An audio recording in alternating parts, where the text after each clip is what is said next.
MPPSC current update में आपका स्वागत है। आज का हमारा विषय है भारत में पहली बार इच्छा मृत्यु की अनुमति।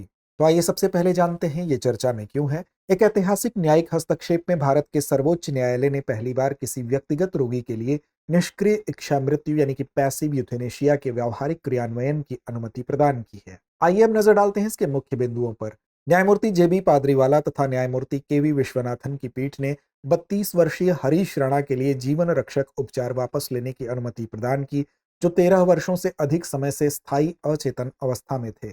उनके माता पिता ने न्यायालय में याचिका दायर करते हुए कहा कि उनके पुत्र की स्थिति ठीक होने की संभावना से परे है और उसे कोमा जैसी अवस्था में बनाए रखना उसकी मानवीय गरिमा के विपरीत है, जिसमें न्यायालय ने चिकित्सकीय सहायता प्राप्त पोषण एवं जल योजन को वापस लेने की अनुमति दी। साथ ही निर्देश दिया कि रोगी को मानवीय और गरिमापूर्ण अंत सुनिश्चित करने के लिए अखिल भारतीय आयुर्विज्ञान संस्थान दिल्ली के पैलिएटिव केयर सेंटर में स्थानांतरित किया जाए। आइए अब नजर डालते हैं भारत में इच्छा मृत्यु के विधिक विकास पर।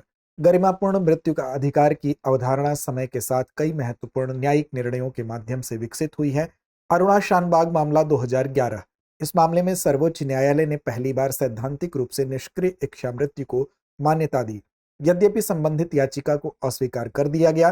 कॉमन कॉज बनाम यूनियन ऑफ इंडिया 2018 संविधान पीठ ने यह घोषित किया कि गरिमा के साथ मृत्यु का अधिकार भारतीय संविधान का अनुच्छेद 21 के अंतर्गत मौलिक अधिकार है तथा इस निर्णय में लिविंग विल यानी पूर्व चिकित्सा निर्देश को भी वैधता प्रदान की गई। 2023 का संशोधन। सर्वोच्च न्यायालय ने वर्ष 2018 के दिशा निर्देशों को सरल बनाते हुए जीवन रक्षक उपकरण हटाने की प्रक्रिया को सरल किया तथा न्यायिक मजिस्ट्रेट की अनिवार्य उपस्थिति की शर्त को समाप्त कर दिया। 2026 का आदेश। यद्यपि यह विधिक व्यवस्था पहले से अस्तित्व में थी, किंतु यह पहला अवसर है जब न्यायालय ने किसी विशिष्ट व्यक्ति के संदर्भ में इन दिशा निर्देशों को सक्रिय रूप से लागू करते हुए मृत्यु की अनुमति प्रदान की है। चलिए अंत में नोट करते हैं आज का अभ्यास प्रश्न।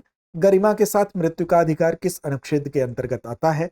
विकल्प ए अनुच्छेद 21, विकल्प बी अनुच्छेद 15, विकल्प सी अनुच्छेद 16 या विकल्प डी अनुच्छेद 18। तो इस प्रश्न का जवाब कमेंट बॉक्स में देना ना भूलें। धन्यवाद। अब एग्जाम की तैयारी को और बेहतर करने के लिए हमारे चैनल को लाइक, शेयर और सब्सक्राइब करना ना भूलें।